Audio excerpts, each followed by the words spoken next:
Bien, la idea de esta segunda parte es presentar un poco los objetivos, digamos, o las metas de alguna manera que nos planteamos con este curso, digamos, como profes, que de alguna manera las vamos a ir viendo y vamos a entrar un poco en esto de qué es la economía política o qué es la economía, digamos, por qué llamarle distinto a algo que se supone que es lo mismo, digamos, en principio. Entonces la idea es como abordar esas dos cuestiones, ¿sí? Volvemos a la presentación. Un poco, digamos, lo que nos interesa, digamos, es a través de estas problemáticas, a través de estos conceptos que vamos a ir viendo, por un lado, desarmar, digamos, la lógica, digamos, o lo ilógico, digamos, ahí lo ponemos casi entre signos de pregunta, digamos, casi como una afirmación tácita, del neoliberalismo, ¿sí? Nosotros entendemos que de alguna manera el paradigma hegemónico, digamos, si bien en términos económicos, de teorías económicas, tiene que ver con la economía neoclásica, en términos de construcción social tiene que ver con el neoliberalismo. ¿Sí? Nos parece que ahí es un poco el eje que queremos desarmar, ¿sí? Queremos poner en crisis de alguna manera, o por lo menos que ser interpelado desde otros lugares, ¿sí? Entonces siempre va a estar jugando un poco esta idea de desarmar algunos mitos o algunas ideas que ha instalado el neoliberalismo, ¿sí? Digo, la emisión genera inflación, impuestos son una estafa, son un robo. Argentina siempre fue así. Argentina fue rica en el 1800, pero ahora no. Hay inflación hace 70 años. Bueno, son todo un montón de cosas. Argentina tiene la presión tributaria más alta del mundo. Argentina es el peor lugar del mundo. Argentina va camino a Venezuela. No sé, hay un montón de cosas. Quizás algunas son verdad, digo.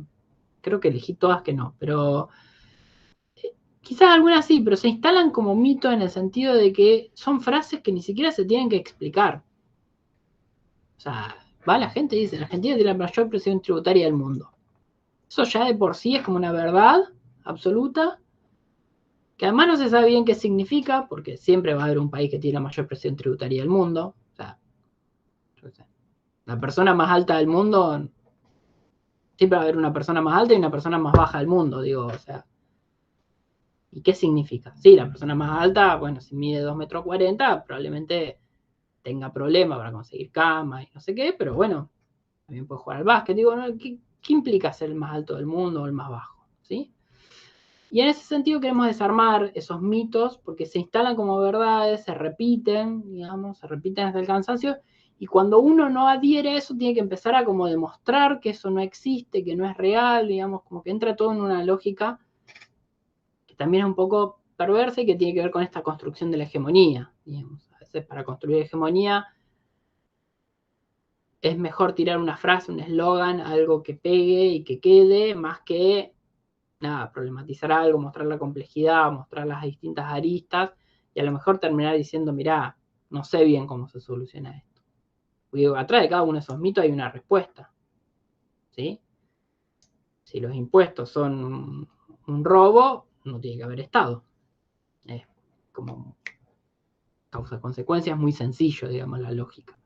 Entonces vamos a ir desarmando algunas de esas cuestiones a lo largo del curso y también pensar esto, digamos, por eso decíamos lo del neoliberalismo, porque digamos, es una teoría, digamos, una forma de pensar, de construir sociedad, mejor dicho, que tiene un fundamento en la teoría neoclásica, pero que se aplica a cosas que no tienen nada que ver con lo económico.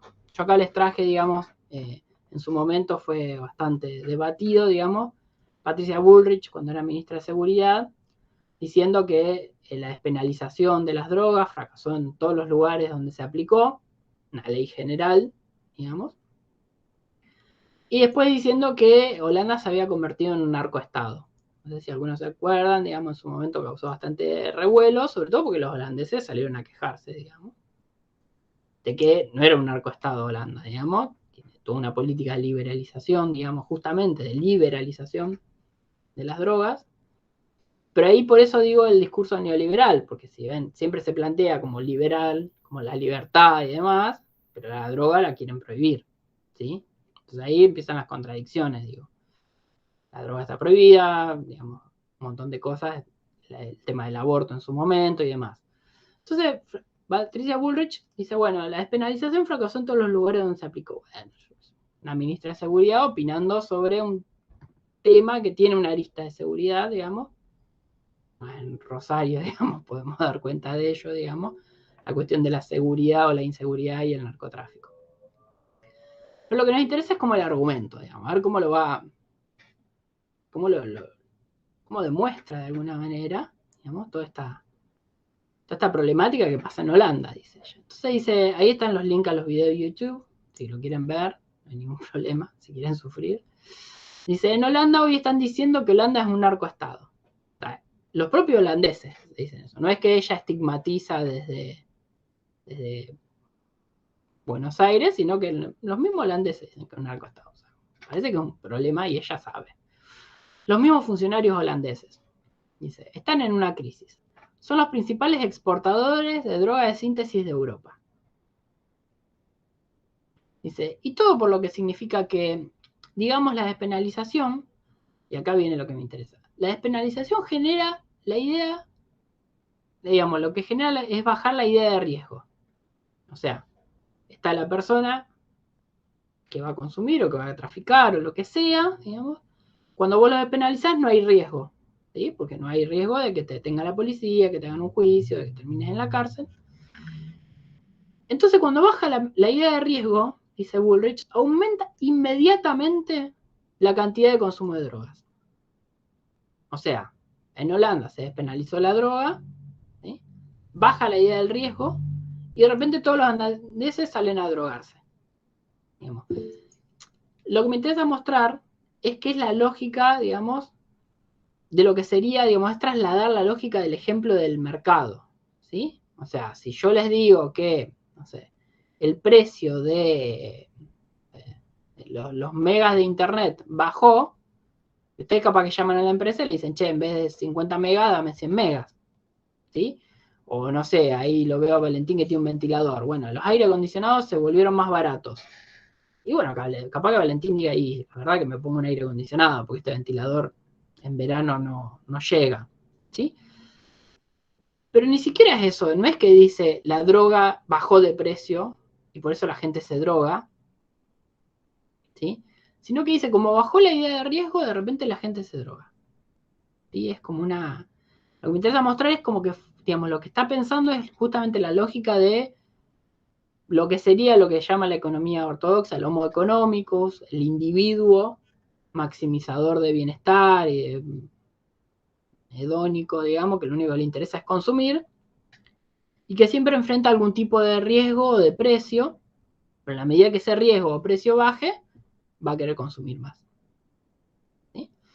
Entonces, digamos, lo que me interesa mostrar es que esa lógica de funcionamiento de mercado, que después no pasa, porque a Valentina a lo mejor no le gusta el aire acondicionado, le seca la garganta, digo, hay un montón de cosas, digamos, después tiene que pagar la luz por el aire acondicionado, digamos. Capaz que ni siquiera tiene una pared donde colocar el aire acondicionado, pero no importa. A lo que quiero ir es que la ministra de Seguridad está hablando con un lenguaje económico, está suponiendo que es un problema económico, y está pensando la pena del delito, como el equivalente a un precio. Entonces, justamente lo que está tácitamente proponiendo es que hay que endurecer las penas. ¿Por qué? Porque si uno endurece las penas, supuestamente los narcos, ¿qué van a decir? Y no, la verdad que son muchos años de presión, me están metiendo muchos narcos presos, voy a dejar de delinquir, de narcotraficar y me voy a dedicar a hacer compost, digamos, para o sea, las huertas agroecológicas. Okay. Me parece que está pensando como una persona sin contexto, totalmente abstracta, digamos, que solo se mueve por un esquema de incentivos, ¿sí? Lo que llaman el esquema de incentivos, y que además uno pasa de ser narcotraficante a consigue otro laburo, digamos, se dedica a otra cosa, simplemente fui narco porque el riesgo era bajo, digamos. Me parece que es como una idea muy descontextualizada, que uno lo ve ahí, pero digo, cuando fue la despenalización del aborto también apareció esta idea. Si uno despenaliza el aborto, todas las mujeres van a ir a abortar. ¿Por qué? Digamos, ¿por qué van a quedar embarazadas, digamos, y van a ir a abortar? Digo, ¿qué? ¿No estaban abortando ya? No hay gente que ya consume drogas. Y esa lógica, digamos, todo el sistema penal, ¿no? Por lo menos el sistema penal más punitivo, digamos, tiene esa lógica. Con los violadores, ¿cuál es la idea? Bueno, aumentar la pena de los violadores, ¿sí? La castración química, ¿sí? Todas esas ideas, ¿qué serían? Aumentarle el riesgo. Y lo que no entienden todos esos fundamentos es que atrás de la violación, digamos, hay una relación de dominación y una relación de poder que se ejerce. Hay algo más allá del acto sexual, digamos, que es eso, es poder dominar el cuerpo de otra persona. Entonces, a la medida que uno no entiende esas cuestiones que tienen que ver con las estructuras psíquicas, con lo que sea, a la medida que uno no entiende eso, piensa que los violadores es simplemente que están haciendo una cuenta. Están diciendo, bueno, listo, a ver, ¿cuánto me van a dar? Y no, me dan tantos años. Y si me agarran, bueno, tengo este riesgo. Y la cárcel, ¿qué tal es? Y la cárcel es más o menos linda. Bueno, entonces voy y violo. No hay un cálculo de ese tipo. No hay una racionalidad económica. ¿Sí? Después podemos discutir qué tipo de racionalidad hay, si está bueno o no, digamos. O sea, no estoy a favor de las violaciones, está claro, digamos. Pero digo eso, es como pensar que somos seres económicos que van ahí maximizando precios, digamos, y cantidades. ¿Ibas a decir algo, Vanessa? ¿Cómo estás? Bueno, me presento. Mi nombre es Vanessa. Tengo una consulta. Cuando vos hablás primero del tema de clásico, Ahí te ¿considerás escucho en la re ecuación bajo. económica? A ver, ¿ahora? Ahora sí, ahí me gustó. ¿Consideras en la ecuación económica el gasto en salud pública de aquellas personas que consumen, que después necesitan algún centro de rehabilitación? Te digo porque aparte yo soy abogada. En las defensorías de familia, las madres están desesperadas pidiendo en un lugar para internar a sus hijos de todas las edades. No me refiero solamente a adolescentes, hijos de 30 años, de 40, mujeres, hombres. Entonces, ¿lo consideras como un gasto público en tu ecuación o solamente se considera la cuestión del sector privado? Digo, porque Oh, genera todo un gasto público sí, esta enfermedad. sí, no, pero yo no estoy, a ver, yo no estoy diciendo está buenísimo lo que hace Holanda. De todas maneras, para mí no, digamos, a ver, el problema de penalizar o despenalizar no se Ujú. resuelve, o sea, no tiene que ver con que se gaste mucho o poco dinero, tiene que ver con otra cosa, Ajá. porque si no lo transformamos en un problema económico. Digo, Por vamos eso. al ejemplo del aborto. Porque, por eso te preguntaba, porque vos pensabas en una maximización de la condena y lo comparabas como una cuestión económica, entonces no sabías si entraba en la variable del gasto público que genera todos los lugares donde se tienen que rehabilitar, los neuropsiquiátricos, el sistema judicial que se No, activa. a ver, Ni hablar del daño al resto de la sociedad, que no nada tiene que ver con una persona que está padeciendo la adicción, pero que seguramente va a recibir o un vecino violento o un vecino que te roba porque necesita consumir esa desesperación que genera. uh-huh. Sí, yo, digamos, a ver, yo lo que estoy tratando es desarmar el argumento de Patricia Bullrich y mostrar que ese argumento tiene una lógica de maximización. Yo lo que digo es que justamente, en general, la gente que hace estas cosas, que delinque o que se droga o que aborta o que lo que sea, no está con una lógica de maximización de pena o de placer sujeto a la pena. Porque hoy ya está, el consumo de droga está penalizado y la gente se droga. O sea, evidentemente, no es que está mirando la ecuación de cuánto es la pena o si hay riesgo o no que me agarre la policía. Yo no digo que también haya, digamos, el hecho de que funcione o no funcione en los sistemas punitivos pueden estar incentivando alguna cuestión o pueden estar ayudando a que sea un contexto. Pero lo que digo es que me parece que la persona que se droga no es porque la pena es baja. Hay que entender que se droga por otras cosas y probablemente lo que haya que abordar son esas otras cosas si no queremos que se drogue. O sea, ¿por qué llega una persona a drogarse? Esa es la pregunta. Y esa pregunta no se responde porque la droga sea barata o porque los años de cárcel sean pocos. ¿Sí? Porque de hecho es sabido, digamos, que si te agarran por droga, no la pasás bien. Lo mismo los violadores, es Y pero sabido que son los que peor la pasan en la cárcel, pero digamos, ahí hay otra lógica. Lo que quiero decir es que no digo que esté bien esas actividades, sino lo que quiero decir es que no es una lógica económica. Hay otras racionalidades en juego. Y yendo más a la postura, si querés, personal mía, digamos, para mí no hay que trabar estas discusiones por si el Estado gasta mucha o poca plata. En el tema de despenalización del aborto, un argumento era, no hay que despenalizar el aborto porque eso va a implicar que el Estado gaste plata. El Estado está para eso, para gastar plata en lo que la sociedad considera que el Estado tiene que hacer. Luego podemos discutir si consideramos que está bien que el Estado haga los abortos o no. Pero para mí no tiene que ser un problema de plata. Es como la vacuna. Claro. No podemos decir, che, no, bueno, que el Estado vacune, pero si la vacuna es barata. Para eso está el Estado. Tenemos una pandemia, hay que vacunar Pero a toda toda la esta población. cuestión arrancaba con una propuesta que tenía que ver con la despenalización. Es decir, penalizarlo o no penalizarlo, me parece que por ahí pasaba la cuestión inicial. Por eso pregunto. Y en Sí, esa Yo postura interpreté que era tal vez, una metáfora sobre cómo se extrapolaba una lógica económica a un problema no económico. claro.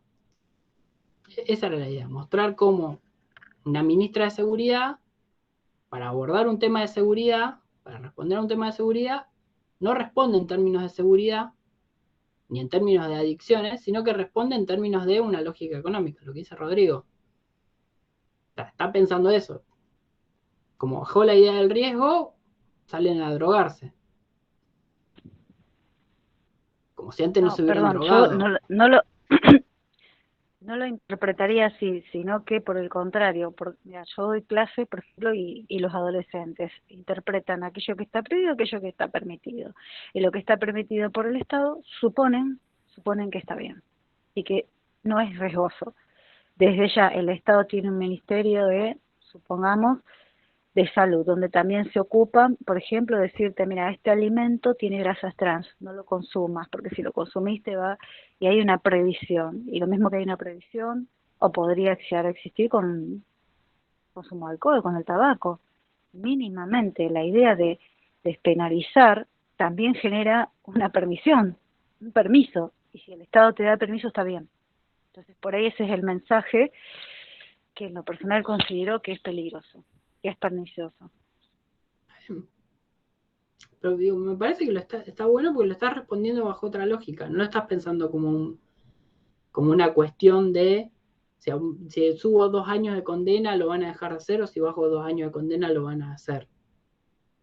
O sea, obviamente, digamos, existe la pena, existe todo ese sistema jurídico que lo que busca es justamente marcar lo que está bien y lo que está mal, lo que la sociedad entiende que está bien o está mal. En realidad no existe lo que está bien o está mal, sino que es lo que la sociedad a través de sus representantes decide que está bien o está mal.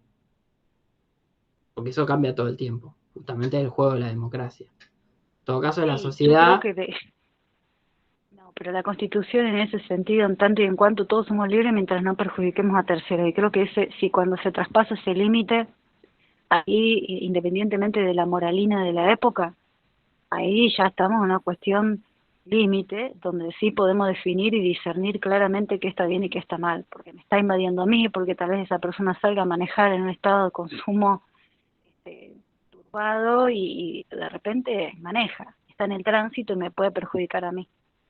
Sí, hay gente borracha que Por ahí maneja eso también. también está mal. Y hay gente que está sobria y pasa un semáforo en rojo y no consume nada. Y justamente la lógica punitiva, bueno, pero justamente la lógica punitiva de la multa, supuestamente si te subo la multa, te hago pagar más, no pasás el semáforo en rojo. Pero ¿cuál es el problema ahí? Que si tenés plata lo pasás en rojo igual. Entonces, terminás generando una desigualdad jurídica. O sea, si tenés plata puedes pasar en rojo, porque de última pagás la multa. Ahora si sos pobre, respetás la norma. Pero a mí lo que me interesa mostrar, digamos, a ver, yo tengo mi posición respecto a la despenalización de las drogas, despenalización del aborto y, digamos, lo que querramos laburar, digo. Lo que trato de plantear es que esa posición, podemos coincidir o no, me parece que tiene que estar basada en argumentos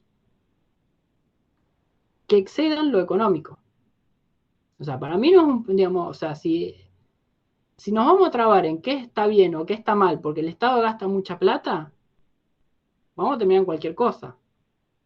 O O sea, yo entiendo, digamos, yo qué sé, los fumadores también representan un montón de gasto para el Estado. Y si eso representase poco gasto para el Estado, digamos, si el Estado gasta poco dinero en los menores de 18 que fuman, habilitamos que los menores de 18 fumen, a mí no es un problema por eso digo, no es un problema económico. En todo caso, la sociedad, o su heterogeneidad de formas de pensar, define qué es lo que está bien, qué es lo que está mal, y el Estado es el mecanismo para hacer que eso se cumpla, y si tiene que gastar más plata, gasta más plata. A mí no es un problema. O sea, yo no lo encararía al problema de la penalización, la despenalización, porque el Estado gaste mucha plata. Es un argumento que sirve para mover, digamos. Pero si no estamos poniendo el carro delante del caballo, porque te van a decir, como el Estado argentino no tiene plata para nada, no puede hacer nada. No, bueno, y si hablas de gasto contra recaudación, todo el narcotráfico que si tributa impuestos, esos impuestos ingresan a cerca del Estado. Es una decisión que no debería pasar por un criterio económico. Y aunque pasara por un criterio económico, el análisis no puede ser con una lógica nada más que económica. Fíjese en el caso de Bullrich, hasta ella misma se contradice. Porque fíjense que dice que Holanda es exportador de drogas, o sea que en realidad está ganando en ese negocio. O sea, digamos, si uno lo piensa con la racionalidad pura económica que plantea Bullrich, en realidad Holanda no tiene un problema que es un narcoestado, al contrario, es un narcoexportador, supuestamente, digamos, y está ganando en ese juego. Y de nuevo, para mí no hay que penalizar o despenalizar porque sea un negocio para el Estado o para el país. Hay que jugar con otras cuestiones. Lo mismo no va a pasar con los agroquímicos y la soja. Vamos a permitir que se fumigue con glifosato porque es negocio, y si no fuera negocio no lo permitimos. Si el Estado gasta mucho en salud para paliar esas enfermedades, ahí lo prohibimos. Ahora, si el Estado no gasta mucho, lo dejamos que nos sigan fumigando con glifosato. Parece que la discusión va por otro lado. Habrá que ir por la discusión médica, ver si es cancerígeno o no, a qué distancia. La distancia de fumigación es otro debate. Y la distancia de fumigación no se puede regular por el negocio, por una lógica económica. Se regula por una cuestión médica, biológica, lo que ustedes quieran, digamos. Otras racionalidades, eso es lo que quiero mostrar. Y eso es parte del discurso neoliberal. Poner la racionalidad económica, hacerla universal, como que es la única racionalidad. Hay un montón de racionalidades. La misma religión es un tipo de racionalidad. ¿Podemos estar de acuerdo o no? No, yo soy ateo, pero entiendo que hay un montón de gente que se guía por esa racionalidad. Después podemos discutir si nos pueden imponer esa racionalidad o no, etcétera, etcétera. ¿Sí? Pero me parece que no podemos desconocer que hay otras racionalidades. ¿Sí? Eso es parte, me parece, de la diversidad. Un comentario en relación al tema puntual, que es, digamos, que trajiste como ejemplo. Primero, que en Holanda lo que se hizo no fue legalizar en su momento, estamos hablando de los 80, 70 y 80, lo que se hizo fue separar los mercados, así le llamaba, la separación de los mercados, de las drogas duras y del cannabis o el hashish.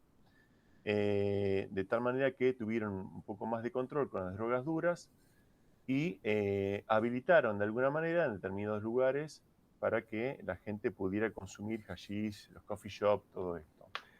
Eso les generó a ellos, por cómo, digamos, implementaron este programa, buenos resultados en relación a lo que querían lograr, que era controlar determinados mercados y evitar también lo que inmediatamente después de eso vino, que fue la epidemia de VIH, porque ahí también había había inyección endovenosa de drogas, como en varios lugares de Europa, de heroína, etc. Y ahí pudieron implementar, a partir de ese programa que ya habían, digamos, instalado, el intercambio de jeringas, que eso también les permitió disminuir drásticamente la transmisión endovenosa de drogas. Eso en Holanda. Holanda retrocedió, en parte, Y hoy en día quizás el estado más progresivo en Europa en cuanto a políticas en relación al uso y a la habilitación, digamos así, de determinado uso de drogas es Portugal.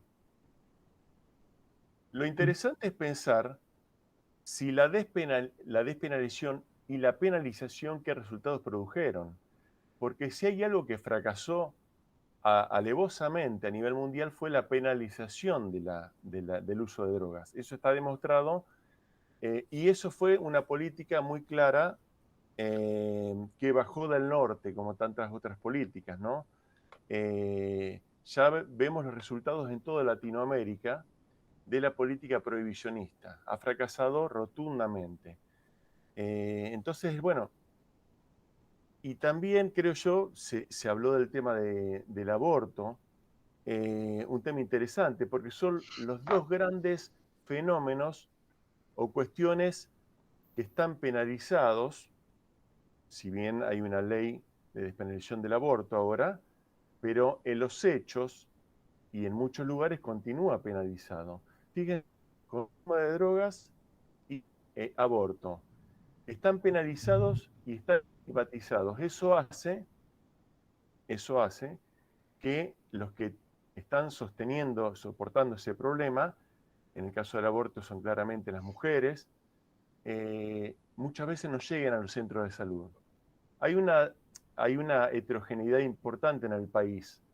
Santa Fe, quizás Rosario, hay un poco más de avance en relación al tema de la ILE, ¿no? Pero las mujeres siguen soportando este problema y que haya estado estigmatizado es un gran problema. Lo mismo que en el consumo de drogas, porque muchas veces el consumidor no llega al sistema de salud, queda a mitad de camino. Entonces, cuando pensamos en el tema de la penalización, tenemos que pensar qué resultados ha dado a nivel mundial. Y ha sido un fracaso rotundo, están las estadísticas, están los trabajos científicos. Es todo un tema, porque también involucra ese costado económico del cual hablaban hace un momento. Así que es todo un tema para debatir, por supuesto. Sí, digo, la idea es, me parece que, de nuevo, traíamos este ejemplo porque lo que muestra es esta lógica del neoliberalismo de pensar todo como un problema económico y negar otras racionalidades, otras formas de pensar, otras formas de querer organizar la sociedad, ¿sí? Vamos con otros ejemplos. A ver. Bueno, Bullrich la cierra diciendo que nuestra frontera está con países que son productores, dice. Paraguay marihuana, Bolivia cocaína, o sea, bien la estigmatización. Perú, que dice no tenemos frontera, pero bueno, es un país. Morales Solá le ayuda y le dice que es casi fronterizo, digamos, como que bueno, está ahí. Y nada, simplemente ver el mapa de que Perú ni siquiera es fronterizo, ni está cerca, digamos, o sea, si Perú produce droga, entra por Bolivia o entra por Chile. A Chile no lo mencionó. Como que justo el sesgo de Paraguay, Bolivia, Perú, pero no Chile, Uruguay, que tiene despenalizada, digamos, en parte el tema de las drogas. No hay estigmatización. Brasil se ve que no se producen drogas en Brasil, digamos. Solo ingresan por estos países. Pero lo que me interesa mostrar es esto de la racionalidad económica. ¿Sí? Les pongo otro ejemplo. ¿Sí? Porque uno puede decir, bueno, Bullrich, uno puede tener un prejuicio, digamos, sobre Bullrich, digamos, una idea instalada sobre su forma de pensar. Vayamos a el diario Olé, digamos, en la sección de básquet. ¿Sí? También, obviamente, hay una línea editorial, hay una línea ideológica por detrás, pertenece al grupo Clarín, pero bueno, yo voy a leer una nota de básquet. Esto me pasó. Yo la vi y dije, esta nota, a ver qué.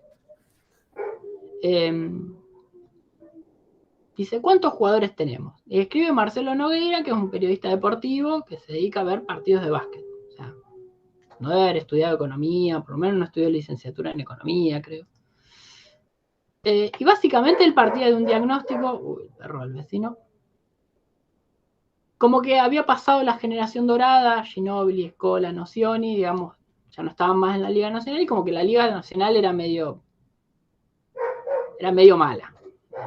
¿sí? Como que no había jugadores de calidad. Entonces dice, bueno, tenemos un problema de cantidad de jugadores.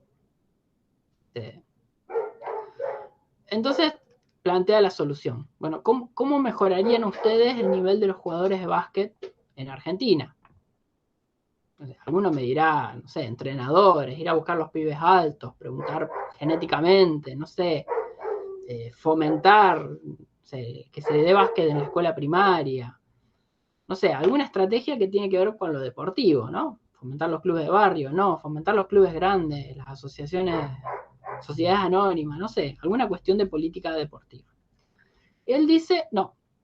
Dice, la cuenta de los entrenadores para formar un plantel es de 2 bases, 4 externos y 4 internos, son los jugadores. Si estos fueran 7 argentinos, se necesitarían 140 nacidos en el territorio. La pregunta, dice Nogueira, es si hay 140 para mantener o mejorar el nivel competitivo actual. ¿Sí? Coma, que está a la baja, aunque maquillado por la paridad. O sea, ya está diciendo que no, los 140 que hay no son buenos, porque ya el nivel está a la baja. Dice, la conclusión es que no se llega al número de 140. No sé de dónde sacó, digamos, la evidencia empírica, agarró los 140 y dijo, no son 140 buenos, tiene un calidómetro, no importa, el tipo sabe de básquet. Vamos a darle la derecha, que la tiene bastante. Dice, entonces, ¿cómo solucionamos este problema? Digo, tenemos un problema de calidad en los jugadores de básquet. ¿Sí? O sea, ya la generación dorada, esa maravillosa, ya no existe más. Y esto llévenlo al fútbol, lo podemos llevar a cualquier deporte, porque es la misma lógica lo que plantea. Entonces dice, como están las cosas, no queda otra. Esto es típico del neoliberalismo. No hay otra opción. No hay mañana. There is no other chance. Digo, fíjense que cada vez que hay una política neoliberal, es la única alternativa.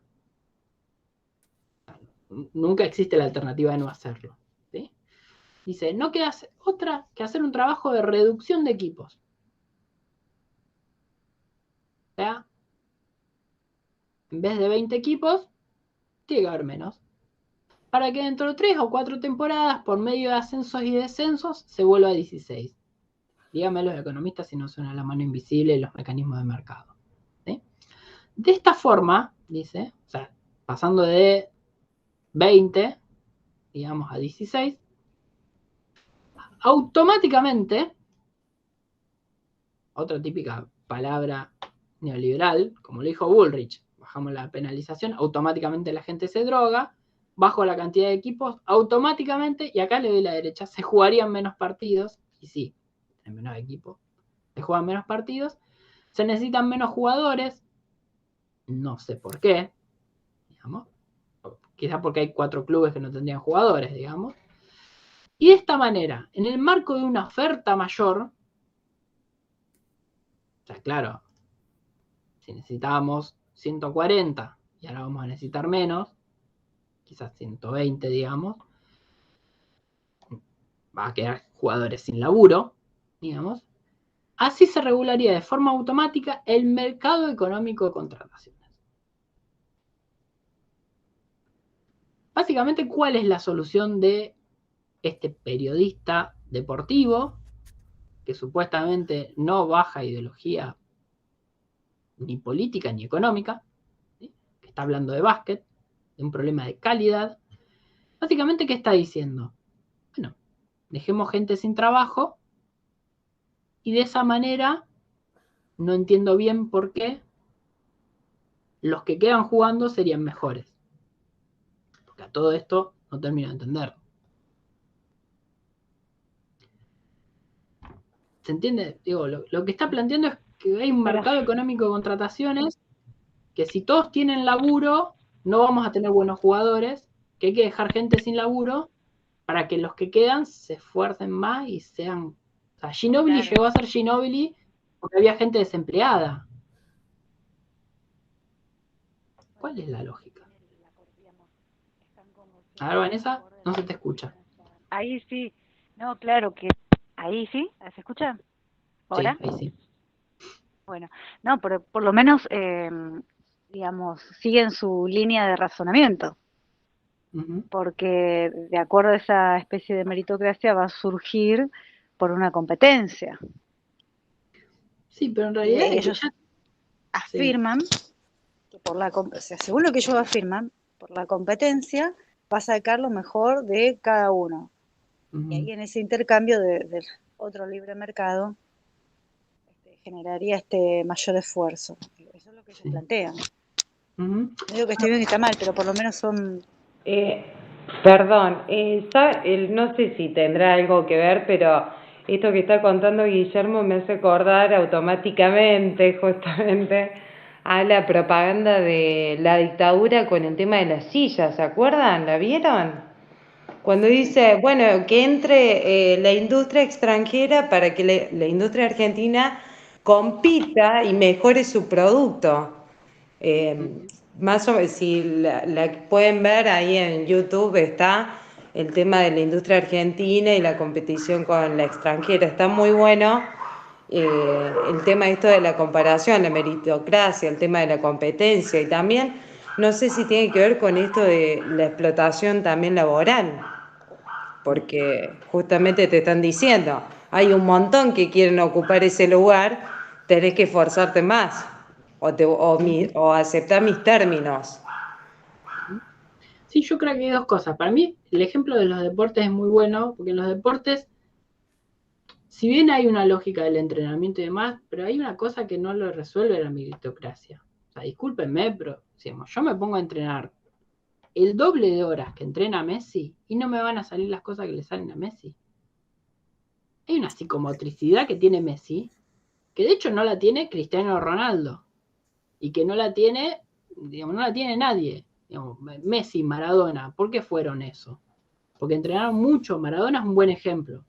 Maradona sí, llegó ahí entra, perdón, pero ahí entra en juego el plus del talento que tiene cada uno. O sea, hay cosas que no se consiguen con el entrenamiento. Sí, a ver, la realidad es que los clubes, sobre todo en lo que es fútbol, cada vez abren más semilleros porque tienen que incrementar la base estadística sobre la cual encuentran gente con talento.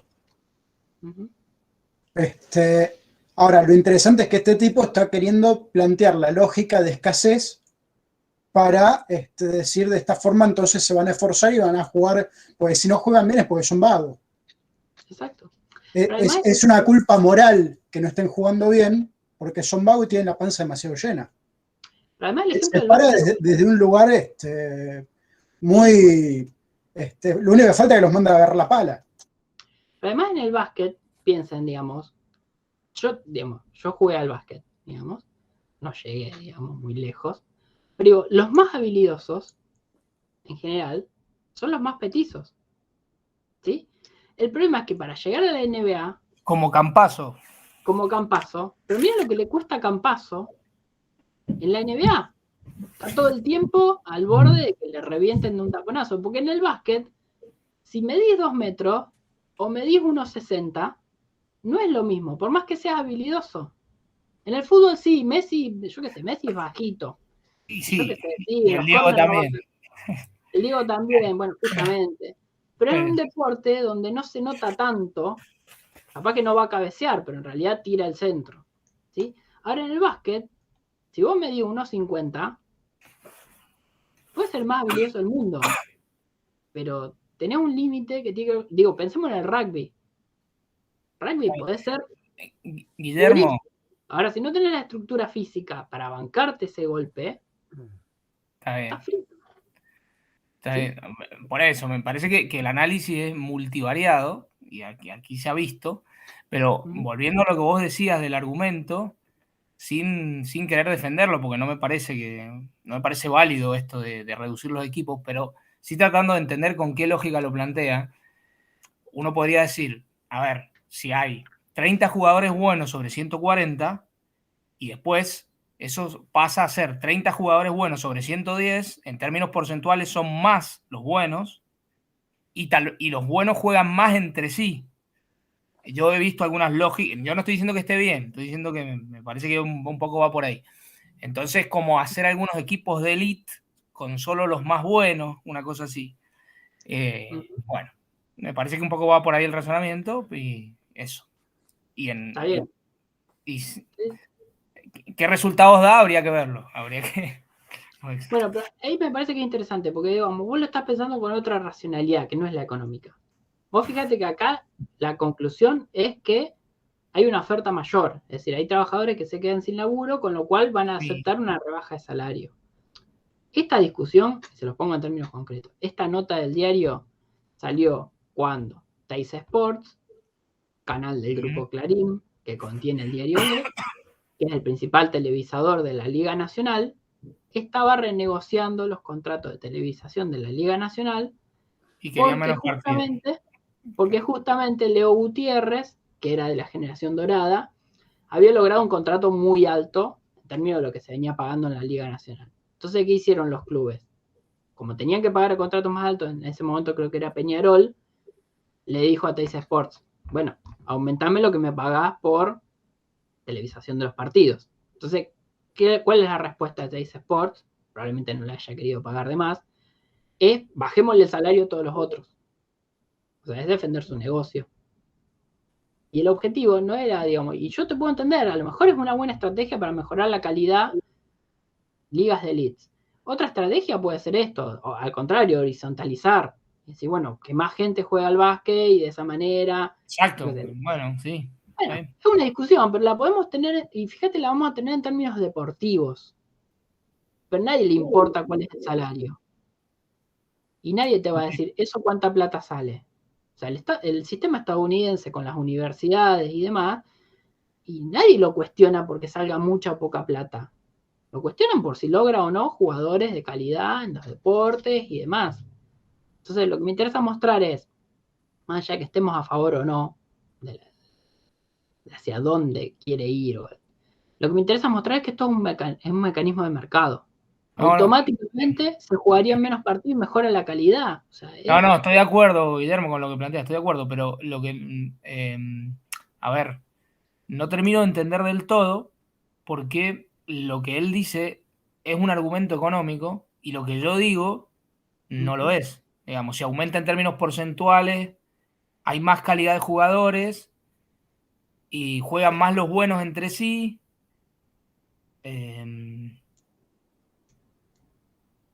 No, pues está bien, pero vos no me metiste el salario de los jugadores en el camino. Bueno, perdón. Te cierro con eso, Guillermo. Para. Tal vez yo lo escuché, no lo escuché del todo bien. Él habló del salario de los jugadores, en el artículo hablaba específicamente de que había que bajar el salario de los jugadores. No, pero si vos tenés 140 tipos que juegan al básquet y después tenés 120, sí, hay 20 salarios menos, sí, lo sé. Sí.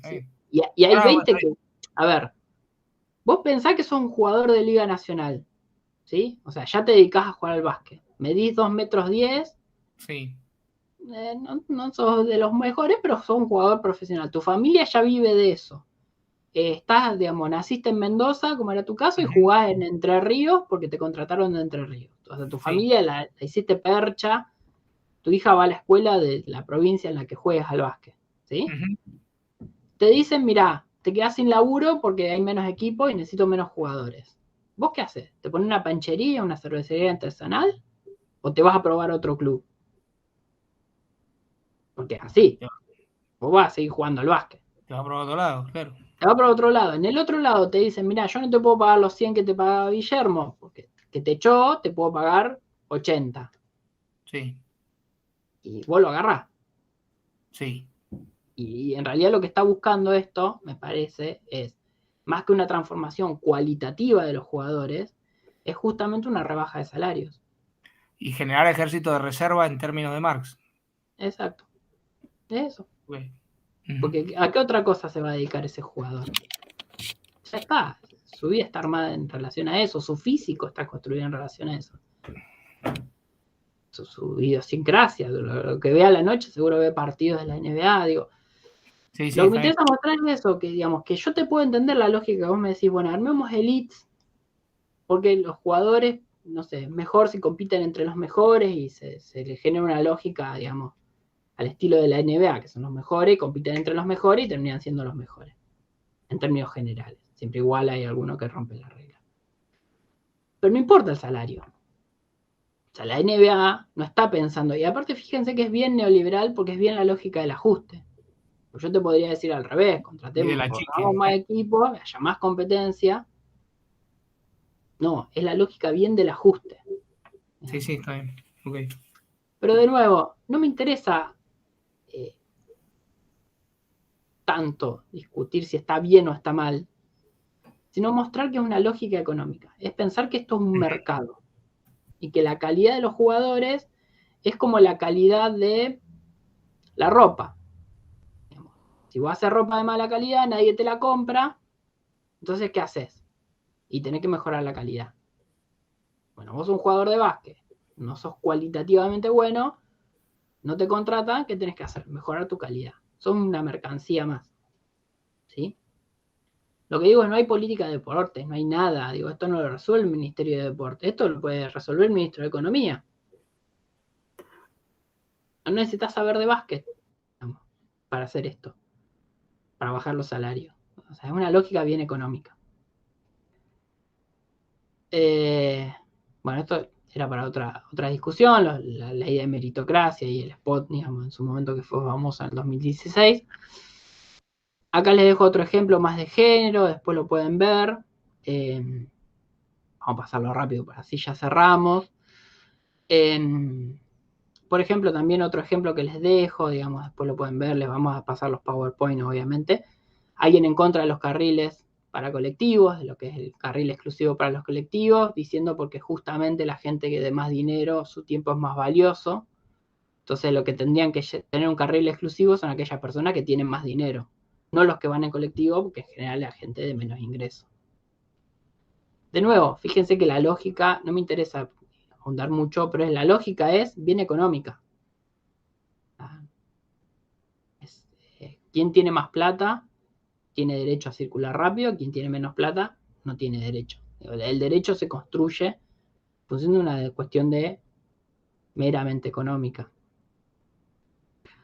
Otra nota que la pueden pispear, digamos, las adolescentes, digamos, que se sienten menos atractivas, digamos, que participan de relaciones sexuales más riesgosas. Y ahí juega una idea de que como se sienten feas, digamos, se exponen al riesgo, digamos, de nuevo una lógica bien económica, que se resume en alguna parte donde, fíjense que habla de la teoría económica, digamos, y de un mercado de parejas. O sea, construye la idea de que hay un mercado de parejas, donde se van intercambiando tipo mercancías, ¿sí? Después vamos a ver cuando veamos economía feminista, hay algunos autores que plantean que el matrimonio es un mercado, ¿sí? Donde las mujeres se ofrecen y los varones demandamos a esas mujeres. O sea, una mercancía. ¿Sí? Yo no digo que no haya mujeres que mercantilicen sus cuerpos, etcétera, etcétera, pero digo, pensar el matrimonio como una mercancía. ¿Sí? Es un contrato. El Código Civil lo trata como un contrato. No te escucho. El Código Civil siempre lo trató como un contrato. Para, no se escucha. ¿Ahora sí? ¿Ahora? Ahora sí. ¿Ahora? No, bueno, que la lógica es la de un contrato. Independientemente que antes el contrato había una de las partes que tenía menos derechos, pero era un contrato, sí. Sí, pero digo, esa lógica de que uno ofrece y otro demanda, me parece que es. Sí, el matrimonio es un contrato para ver cómo se reparte el patrimonio, pero independientemente de eso, la búsqueda de pareja o la forma de encontrar pareja desde una lógica de que hay unos oferentes y demandantes y que hay un punto de equilibrio en el cual se encuentran, es un poco cosificante tal vez. Un toque, Claro, ¿no? y creo que en eso están contribuyendo las redes sociales, ¿no? Esto de que yo estoy fuera del mercado, pero digamos, amigas solteras sí lo ven y se clasifican y buscan esto, lo otro y buscan esas coincidencias, pero todas esas coincidencias no son tan inconscientes, o sea, ahí sí es la base de un contrato. Hay como una publicidad donde ofertas un currículum y... Bueno, pero después ¿de qué se queja la gente? Para los dos. ¿De qué se queja la gente? De que no encuentra el amor. Porque el amor no tiene una racionalidad económica. No es una cuestión de oferta y demanda. No existe Te eso. veo como Stan River por un minutito. Sí. Y tenés hasta el Ya look sea el parecido. cristianismo el que viene a fundar las bases de robo, un robo, matrimonio. La voz parecida, la Te voz. pusiste a hablar de amor y vi a Stan Rider. Bueno, si quieren les paso. Hay un libro que se llama Microeconomía del Amor. Son todos los modelos microeconómicos aplicados al amor. Delirio. Hay de todo. Ajá. De nuevo, lo que me interesa mostrar es que esa racionalidad económica de una oferta y una demanda que define un precio y una cantidad, donde el precio es como el costo que uno tiene que afrontar por algo, y lo que uno busca maximizar es la cantidad, la lógica neoliberal es aplicarlo a todo. O sea, cómo se forman las parejas o el amor, el tema de la penalización de las drogas, la calidad de los deportistas, el tema de los carriles exclusivos. Acá les traigo otro ejemplo. El punto de contaminación óptima. O sea, producir más cosas supuestamente genera bienestar, pero también genera contaminación. Bueno, hay que buscar un óptimo, un mercado. Digamos, o sea, se va a contaminar, el punto es el óptimo, ¿sí? De nuevo, hay una oferta, hay una demanda, hay quien quiere contaminar, hay quien no quiere que se contamine, pero van a terminar acordando en un punto de equilibrio. Es la curva de Laffer, ¿sí? Es la curva de Laffer aplicada al ambiente. Hay un montón de esas. Esto es más para los economistas. Pero es eso, va a haber un punto de equilibrio donde oferta y demanda van a definir un costo, el costo de maximizar supuestamente bienestar, ¿sí? Con lo cual, digo, lo que me interesa mostrar es que la economía, por lo menos esa economía hegemónica dentro del pensamiento económico, se vuelve imperialista. Trata de explicar cuestiones que no tienen nada que ver con la economía. Yo escuché economistas hablando de si había que hacer o no cuarentena para bajar la cantidad de casos. No me interesa si tenían razón o no. Lo que digo es, un economista hablando de eso. Después podemos discutir si eran solo los infectólogos, si también tendrían que haber participado los psicólogos o, no sé, alguien más. Ahora, el economista. El economista diciendo a quién hay que vacunar primero y a quién vacunar después. No, pero, perdón, a lo mejor digo. Ahí no se te escucha de nuevo. Equivocados o no, ellos, el economista, utiliza todo el tiempo las estadísticas. Supongo que habrán hecho el análisis, bueno, es esa famosa frase de que el rebaño se contagie y ver qué queda de todo eso. Es muy triste que lo hable un decirlo, médico. ojo, porque Perdón, pero yo soy de la implica... idea que para mí no tiene que hablar un médico. O sea, los economistas no sabemos de nada. Por más que miremos estadística, yo te armo el efecto rebaño. Si se muere todo el mundo, hay efecto rebaño. Es que Eso lo sabe un médico. lo Si te vas a morir con interesante es el COVID. que, nuevamente, recurriendo a la experiencia, eso es lo que hizo Suecia. Y ahí están los resultados comparando dos países muy similares, como Suecia y Noruega, y ahí están los resultados de este famoso efecto rebaño, ¿no? Pero digo, de nuevo, me parece que Mario viene de la medicina, digamos, y está bueno, yo qué sé, quizás él en esa discusión tenga para aportar. Ahora, yo le digo a Lucía, Valentín y Alejo que vienen de la economía, o Rodrigo que es de economía. Desde la economía, ¿uno puede resolver el efecto rebaño? ¿Cuál es el óptimo? O sea, ¿por qué en el 70% y no en el 60%? ¿Por qué el 20%? O sea, ¿qué herramienta tenemos? Sí, las estadísticas. Las estadísticas es lo que pasó. De hecho, nunca hubo COVID, con lo cual no hay estadística que te sirva para decir el efecto rebaño. ¿Qué hacen los médicos? Se tomaban las de España. Sí, de otros virus. Sí. ¿Y qué es eso? Es todo un problema porque el virus no es el mismo. De hecho, todos le están errando por las variantes, por las mutaciones, un montón de cosas. Digo, la economía se apoya en la estadística para mirar el pasado. Sí. Y ahí de nuevo tenés el problema, porque mirar el pasado y entenderlo no quiere decir que el futuro vaya a ser igual. De hecho, todos los países del mundo en 2020 pensaron que iban a crecer y se la pusieron contra la pared. Porque está bien, estadísticamente la última pandemia había sido 90 años atrás. Bueno, pero estadísticamente en 2020 hubo pandemia. Digo, por lo menos me parece que está bueno sacar a los economistas de ese lugar de un saber, incluso de hablar de derecho. ¿Por qué tenemos que hablar de derecho los economistas? Definir cuál es la pena óptima para un violador. Porque el modelo matemático me puede dar 22,3 años. Y eso implica que el derecho tiene que adoptar eso. Es un economista el que no va a poder decir eso. Me parece que ahí, digamos, por lo menos problematizar ese lugar.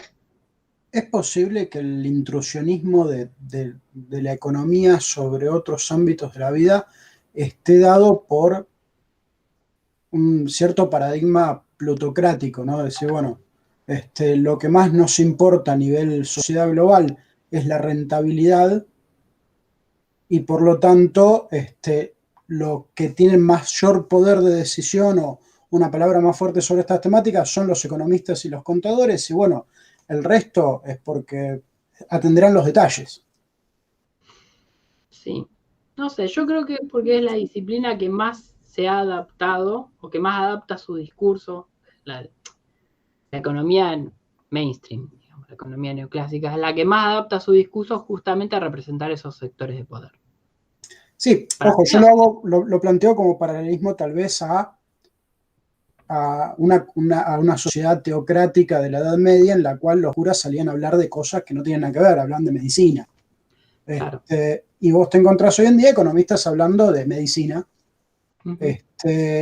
Y si pasáramos a tener una cultura más timocrática, más basada en los honores y demás, aquellas personas que sean referentes van a salir a hablar de medicina también. Que tampoco estamos muy lejos porque tenés cantantes que salen a dar opiniones políticas o en los medios sobre medicina y se les da un beso porque el tipo sabe cantar o no sé, lo desconozco. Es que si en el neoliberalismo se plantea que todas las situaciones de la vida pueden ser explicadas bajo una racionalidad económica, automáticamente a esos estudiantes de la economía se los coloca en una posición, o sea, ya en un escalón superior, pero la realidad es que no es así. Sí, yo creo que tiene que ver con un tipo de estudiante de economía que tiene una formación. Que no somos nosotros. Son ustedes, digamos. Pero ese es al que se lo pone. Ojo que el economista que va a la tele y empieza, no, pero esto es un problema complejo porque hay que ver los condicionantes históricos, ese no va más a la tele. No lo vuelven a llamar, no le vuelven a preguntar de cualquier cosa porque la respuesta es una cosa súper compleja, digamos, y demás. Pero además porque somos los economistas. Son los economistas formados en ese pensamiento neoclásico, me parece que los que más representan esas relaciones de poder sin tener que exponerse a decirlas. Es decir, o lo que uno encontró fue economistas, digamos, saliendo a defender monopolios, en vez de salir los monopolios a defenderse. Porque, digamos, cada vez que hay algún tipo de intento de regulación con algún mercado monopólico, que puede estar bien o no hacerlo, digamos, después lo discutimos, fíjense que no sale el empresario monopólico a tener que decir, no me regulen porque me están arruinando el negocio, sino que sale un economista a decir, no lo regulen, porque la van a arruinar. ¿Se entiende? Es decir, me parece que ahí hay como una tercerización, por eso los economistas, digamos, han ascendido tanto, me parece, en esas relaciones de poder y en ese imperialismo, porque también es una tercerización. En vez de salir a decirte la gente de guita que puede estar ordenando de alguna manera la sociedad, en vez de decir yo mando lo que hay que hacer, aparecen un montón de economistas reproduciendo esos discursos, digamos, y dándole como un acostado neutro técnico, porque ninguno se presenta como bueno, pero no es nuevo, se hizo con los sociólogos y el darwinismo social. Exacto. Sí, no. De hecho, el ascenso de los economistas está bastante discutido, digamos, un tema que se trabaja. Hay un libro muy interesante de Mariana Heredia, creo que era, en Argentina, que explica el ascenso de los economistas a este lugar y que tiene que ver con el neoliberalismo, con los 70s, con el tema de poder explicar la inflación. Digamos, aparece todo el problema de la inflación en los países centrales y en los países periféricos, y aparece como que los economistas somos los únicos que podríamos explicar la inflación, obviamente a partir de la teoría monetarista, digamos. Y justamente ese es el momento donde los economistas empiezan a consolidar como una expertise por encima de las otras. Y si se fijan, es cuando aparecen las carreras de licenciatura en economía, cuando se hace más fuerte el pensamiento económico y demás. Que en algún momento hayan sido probablemente los sociólogos, en algún momento fueron los teólogos. Digo, hay distintos momentos sociales. Creo que hoy estamos claramente en un momento donde los economistas, con la misma 3 materias que aprendieron los chicos de micro 1, micro 2, macro 1, macro 2, pueden hablar de cualquier cosa. Yo, respecto a esto que estamos hablando, me parece que también intervienen otras cuestiones, como por ejemplo la mediatización. Nosotros actualmente nos guiamos por la imagen y creo que un economista darle un espacio en los medios de comunicación, obviamente va a defender intereses que tiene.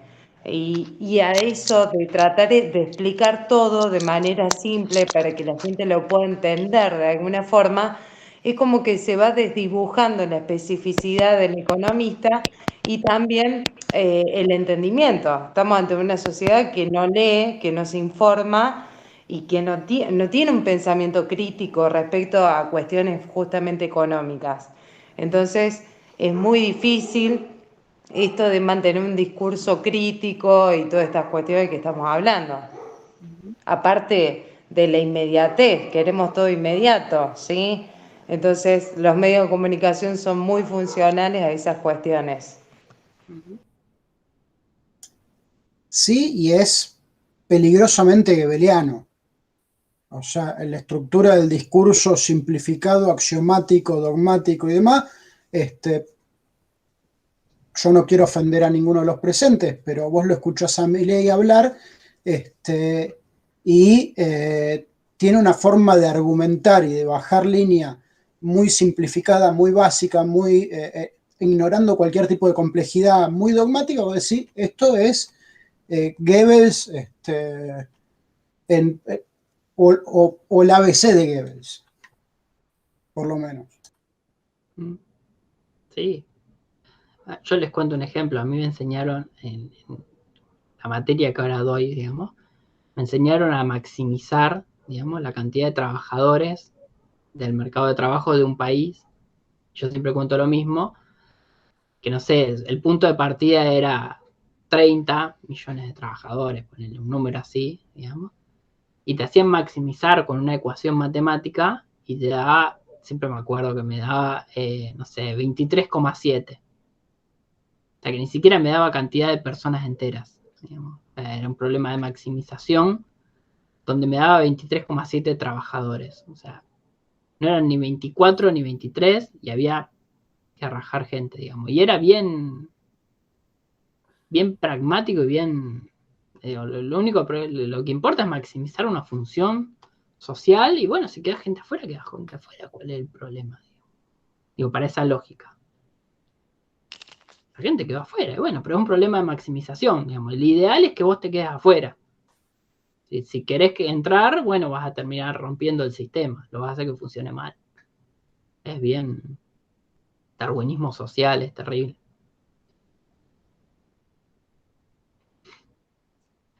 Bueno, y para entrar... Lo peor de que el darwinismo es que la gente lo acepta contenta. Esa es, digamos, la crueldad, no sé si de nuestros tiempos, pero que lo aceptan contentos. Como que sí, se sintieran cómodos. el darwinismo social. Porque el darwinismo que interpela, digamos, el origen de las especies, digamos, la teología no. Pero el darwinismo social sí. Es así, pero porque es otra cosa, digamos. Darwin no dijo que había que hacer morir las especies más débiles. De todas maneras, ahí hay una cuestión interesante con Darwin, el darwinismo social, porque en realidad habitualmente se plantea, digamos, se hace alusión al darwinismo social de una manera muy crítica, cuando en realidad Darwin toma esa primera idea de la lucha por la supervivencia y la más apto de Malthus, de Spencer. Es decir, toma esas ideas con la cual, digamos, eso forma el núcleo de la teoría darwiniana, junto con Wallace, que era el otro gran biólogo en aquel momento, la toma del ámbito social y del ámbito ideológico, si se quiere, de Malthus, ¿no?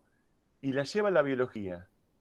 Y después, digamos, eso se establece, digamos, prácticamente como una verdad, y después recién vuelve a lo social, como darwinismo social. Y tiene toda la validez de la biología, ciencia dura, ciencia fuerte, y la teoría de la evolución. Ese movimiento es interesante, eso lo señala también Engels, ¿no? En la dialéctica de la naturaleza. Y el tema de Malthus me parece que ojalá lo podamos discutir en este curso, porque tiene toda una actualidad y forma parte de una discusión muy, muy fuerte, ideológica, digamos, social, incluso en el ámbito de la ecología misma hoy en día, ¿no? Es decir, ¿cuántos habitantes podría sostener la Tierra? Esa es la pregunta de este modo, ¿no? Digo cómo se figura la pregunta. Incluso se habla de la capacidad de carga, que es un concepto biológico, pero se lo lleva al terreno digamos, de lo social, de lo humano. ¿Cuántas personas, cuántos millones de habitantes puede soportar la Tierra? ¿No? Se plantea de esta forma. Entonces, el tema de Malthus es más que actualizado, ¿no? Suma actualidad. Sí. Sí, y es re interesante también porque cómo uno formula la pregunta te da la respuesta muchas veces. Que eso de ¿cuántas personas soporta el planeta Tierra consumiendo lo que estamos consumiendo ahora? Que eso es lo que no está en la pregunta en general. Se calcula que para el nivel de consumo de los suburbios de Estados Unidos hacen falta 11 planetas. Entonces la pregunta, el nivel de consumo de una tribu africana, tenemos recursos, así una tribu aborigen de cualquier lado en realidad, tenemos recursos de sobra. Sí. Por eso no es solamente con el nivel de consumo, sino con el modo de organización social. Exacto. Que son todas las preguntas que no están, digamos, porque cuando te arman la pregunta de cuánta gente soporta el planeta Tierra, es dado los niveles de consumo, los modos de producción, la lógica consumista, la obsolescencia planificada, todo eso no se discute. El problema es si eliminamos gente o no, digamos, y justamente te está ocultando todo lo otro. Que en realidad el problema, digamos, después lo vamos a ver cuando veamos la cuestión ecológica, digamos, pero en realidad el problema a nivel planetario no es porque la cantidad de gente creció, sino porque los patrones de consumo se rematerializaron. Cada vez consumimos más materiales y energía. Digo, y si quieren hagan la comparación, pregúntenle a un abuelo, una abuela, o a alguien de algunos años más, digamos, cuántas cosas consumían, cuánto tiempo le duraban las cosas, etcétera, etcétera, y uno va a empezar a encontrar eso. El problema tiene que ver más con la política. No solo la cantidad de consumo, sino la caducidad programada de los productos. Ahora hace poco Alemania sacó un planteamiento de que quiere proponer en la Comunidad Europea que los celulares duren más de 5 años. Porque tienen caducidad programada para que vos a los 2 años lo estés cambiando. Las bombitas de luz, hay un caso que es medio icónico, se cartelizaron en determinado momento para determinar la cantidad de horas que iban a funcionar. Porque originalmente no se quemaban. Entonces vos podías vender una bombita para cada necesidad y se acabó el mercado. Hay un tema del uso de descartables, por ejemplo. Si vos pensás en envases retornables y el sifón de agua y no sé qué, bajaste el nivel de consumo de plásticos PET un montón. Ahora, eso también requiere otros esfuerzos, requiere otras incomodidades. Bueno, eso. Digo, es complejizar la pregunta. Está bueno. Porque si no es como que la misma pregunta te lleva a una respuesta que está obviando un montón de otras dimensiones. Me parece que está bueno eso. No, y además la cuestión de que, digamos, los niveles de consumo y la manera de consumir actual de la viene acompañada siempre de un bueno, pero ahora vivimos mejor. Y no sé hasta qué punto vivimos mejor que nuestros abuelos o que nuestros padres. Es como que eso también es relativizarlo. Porque no sé si vivimos mejor porque una heladera pasó de durarte 25 años a durarte 5 años. O porque un celular antes te duraba mucho más y ahora... O también lo mismo que antes si algo se te rompía lo podías arreglar y ahora lo tenés que tirar y comprar otro. No sé cuánto va a aumentar la calidad de vida de eso. Sí. No, la dependencia de los mercados, digamos, porque no sabes arreglar nada, porque en realidad no tiene sentido que aprendas a arreglar algo si no se puede arreglarlo, digamos. Y también hay una cuestión que quizás veamos en economía feminista, que es el tema del tiempo. Pues también es eso, digamos, uno hace cosas, digamos, el celular nos permite comunicar un montón de cosas, pero estamos podridos de que nos invade el celular, de que no te desconectás del celular una hora y tenés llamadas perdidas, mensajes, un montón de cosas que no te permiten desconectarte. Y termina siendo incluso lo contrario a calidad de vida. ¿Sí? Pero bueno, eso. A veces se confunde calidad de vida con cantidad de cosas. En veces son dimensiones distintas. ¿Sí? Para cerrar, les traje esta frase que les mencionaba antes de este libro de Brown y Liach. Cómo escribir un libro sobre un tema en el que existen tales diferencias. Dice, en primer lugar, hay mucho para aprender sobre el cual sí existe un consenso. No vamos a aprender sobre las diferencias, dice, las divergencias de pensamiento, sino sobre los consensos. Así se construye un manual de economía y un discurso económico hegemónico. Entonces, luego dice, por ejemplo, todos los economistas coinciden en que si se emite mucho dinero, los precios aumentarán. Bien ideológico, digamos, borrando todo tipo de discusión. Podrán tener o no razón los que plantean otras cosas, pero hay economistas que plantean que la emisión no genera aumento de precios. Existen, digo. O sea, es parte del pensamiento. Entonces, digamos, vamos a pasar un poco más rápido esto.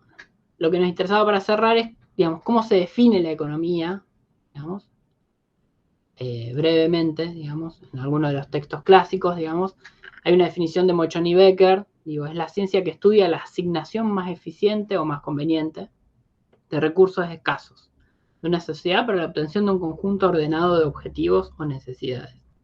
Esta es la definición típica de economía, digamos. Se inicia, digamos, cualquier curso de economía ortodoxo, digamos, aunque no diga que es ortodoxo.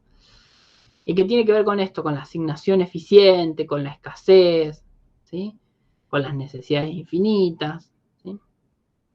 Samuelson, en el manual, digamos, el célebre manual, digamos, un buen ejemplo de obsolescencia planificada, porque siempre dice lo mismo, pero está en la edición 40 y le arreglan un punto y coma, o le actualizan un gráfico, o una tabla de un dato del PBI, y es obsolescencia planificada, porque en el plan de estudio tenés que tener la versión nueva de Samuelson, no puede tener la de 1970, aunque diga lo mismo, digamos. Los libros también tienen obsolescencia planificada, es un caso re interesante. Dice Samuelson, la economía estudia todo tipo de temas. O sea, de lo que quieran podemos hablar los economistas, ¿sí? Pero su objetivo esencial es comprender cómo asigna la sociedad sus recursos escasos. Fíjense que acá está hablando de recursos escasos, o sea, y todo tipo de temas. En realidad, lo que va a decir Samuelson es, mientras haya escasez, hay economía, hay un economista. Un cirujano tiene poco tiempo para operar, bueno, un economista puede opinar sobre eso, porque el tiempo es escaso. El tipo no puede estar 8 horas con el corazón abierto de una persona. Entonces, un economista puede hablar sobre ese tema porque hay recursos escasos, ¿no? La cantidad de bisturís que tiene el cirujano es escasa. No tiene infinitos. ¿Sí? Entonces, un economista podría estar asesorando a un cirujano, digamos, en el momento de operar, sobre qué bisturí utilizar primero, ¿no? Digo, lo pongo en términos bien bizarros para que se entienda de que ni siquiera hay un problema económico. No hay un espacio que sea económico y el resto no se corresponda a otras disciplinas, sino que está planteado como, bueno, mientras haya escasez de algo, puede haber un economista opinando. Digamos, y es justamente lo que se enseña. Dice, en su estudio de las implicancias de la escasez, la economía trata de descifrar los 1001 enigmas de la vida diaria. O sea, todo. O sea, ¿por qué se ríe Rodrigo? Lo va a resolver un economista. Porque el oxígeno es escaso y no sé, digamos, algún verso así, digamos, y capaz que Lucía puede hacer un modelo. Digo, ¿por qué le causó gracia a Rodrigo? Pero me interesa. Es muy poético. Sí, es re poético, es re lindo. O sea, es un grosso Samuelson. Y después uno se pregunta por qué quieren resolver el amor con criterios económicos, claro. Y si es escaso. O sea, la cantidad de gente que hay con la que podrías tener una pareja es escasa. Aunque sean 6.000 billones de personas, 6.000 millones de personas, porque en realidad es escaso. Nunca alcanza. Aunque considere, no sé, varones, mujeres, no binarias, digamos, lo que vos consideres, siempre va a ser escaso la cantidad de gente.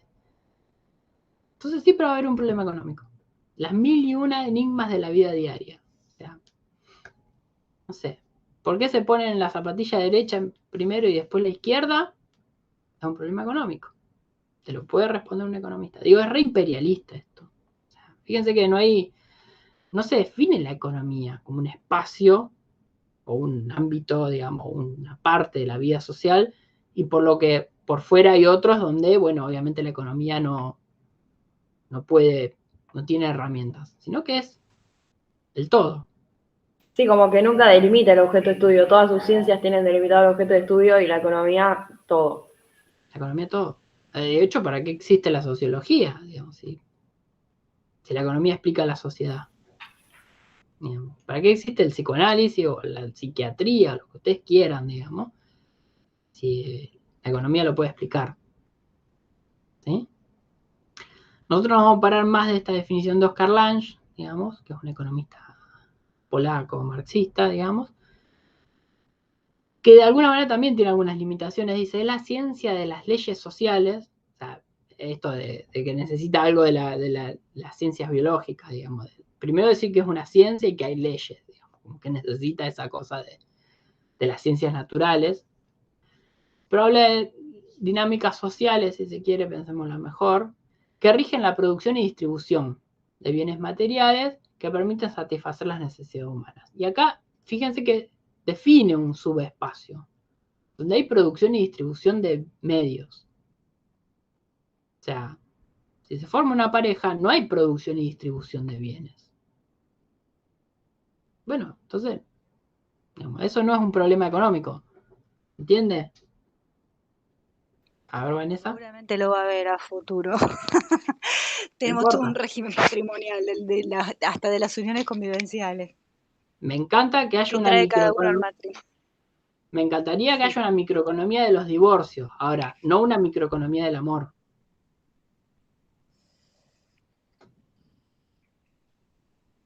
Porque si no, digamos, es eso. No se define el espacio. No se define el objeto de estudio. ¿Cuál sería el objeto de estudio de la economía? Con las primeras dos definiciones. Aquí tenemos un derecho patrimonial. A ver, de nuevo que no te escuché. Un derecho patrimonial, ahí sí, de la sociedad conyugal. Sí. Bueno. Sí, pero eso rige sobre los bienes. Claro. No sobre el amor. Claro, o sea, si yo lo quiero a Rodrigo, no lo está rigiendo la economía. A mí me parece Rodrigo lindo. No se agradece. Se agradece. Hasta ahora con el cansancio. Pero digo, ¿no es un problema económico?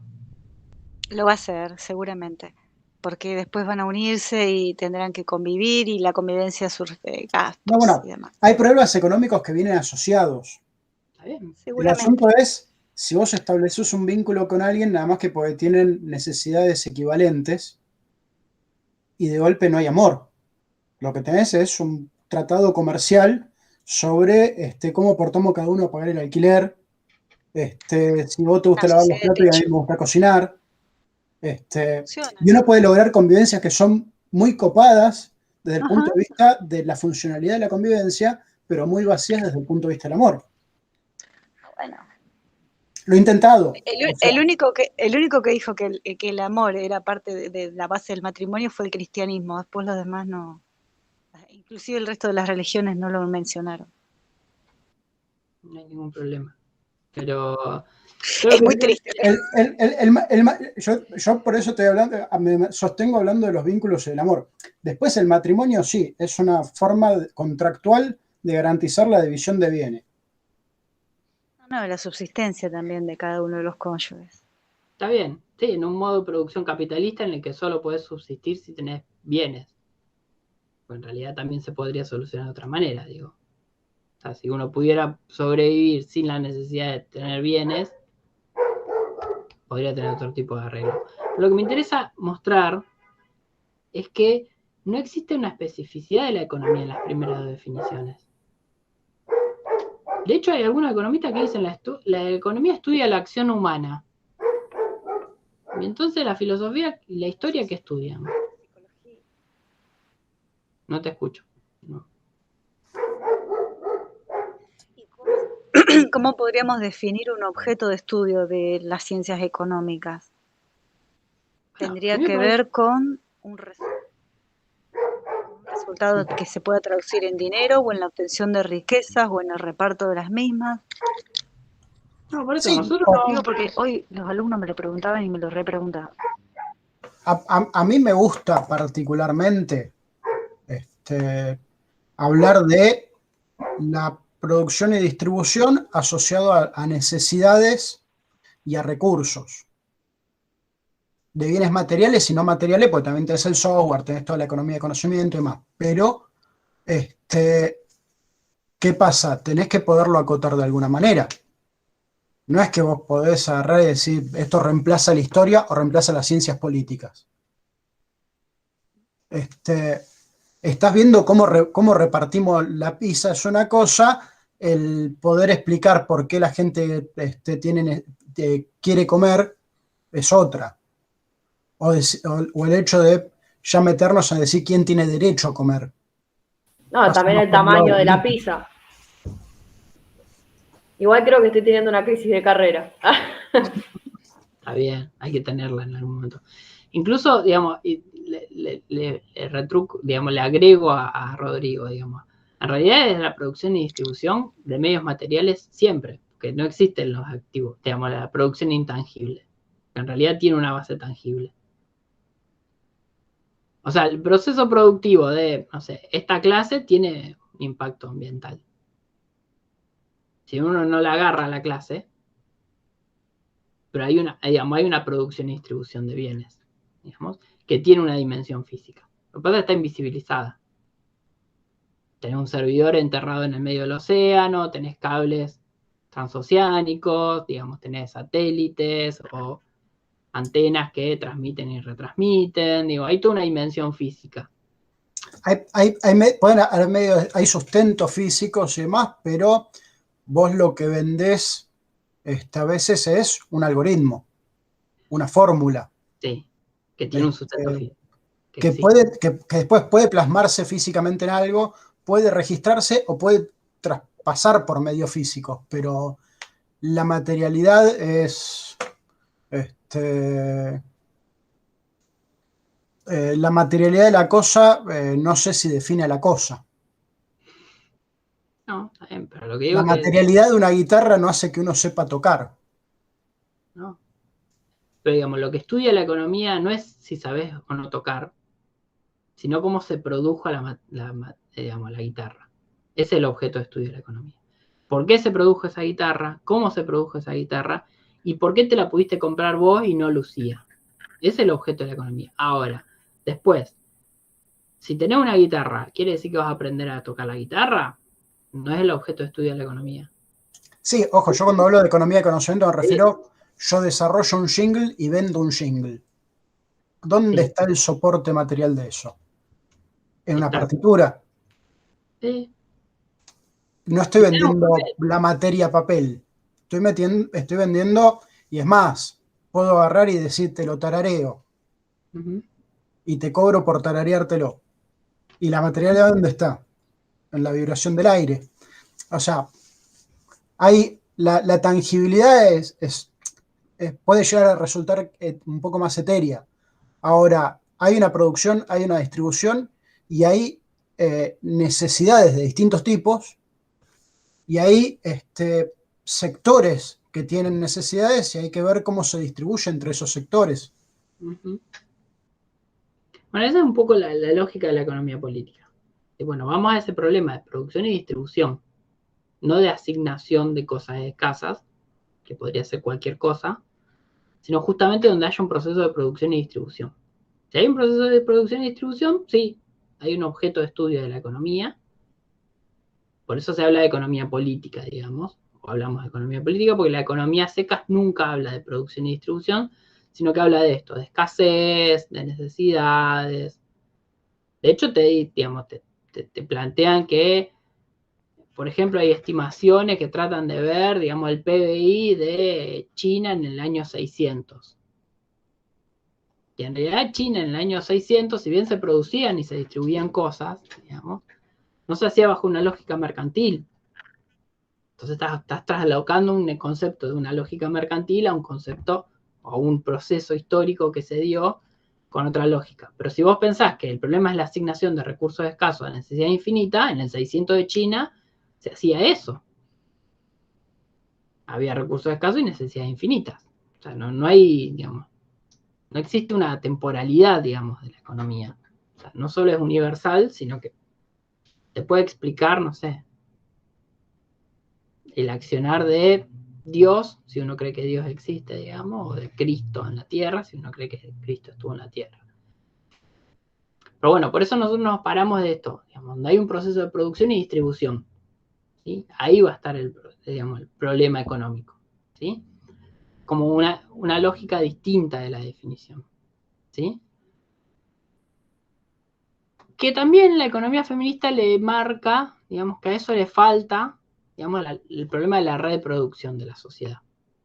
Es decir, que hay una limitación que tiene la propia economía política clásica, si se quiere, o más consolidada, de que le está faltando analizar la reproducción social. ¿Y cómo se hace esa reproducción social? Porque muchas veces tiene que ver con la producción y distribución de bienes, ¿sí? Pero no necesariamente pasa por un mercado, ¿sí? Todo lo que es el trabajo no remunerado, las tareas de cuidado y demás, que hacen esa producción y esa distribución de bienes y servicios y la reproducción social, pero que no necesariamente pasa por una relación de mercado, ¿sí? Nos gusta, digamos, como para cerrar, digamos, esta definición de Frachina y Kestelboim, digamos, que dice que la economía política es descubrir el entramado social, económico y político de poder que subyace y alimenta las relaciones sociales. O sea, entender eso, digamos, como esas relaciones sociales, económicas y políticas, en el sentido no partidario, sino de relaciones de poder, ¿sí? Cómo se van dando. Porque muchas veces uno puede explicar las relaciones de poder a partir de lo económico, pero a veces no las explica a través de lo económico. ¿Sí? Esto que hablaba Rodrigo, de quienes instalan determinados discursos, no necesariamente son las personas que más plata tienen, pero quizás son las que más poder mediático, comunicacional, expresivo tienen, ¿sí? Entonces, por eso, digamos, nos interesa mucho la idea de partir de esta idea de que la economía y la política van de la mano, y no que existe la economía y la política como el estudio de los sistemas partidarios, sino pensar las relaciones sociales en términos de economía política.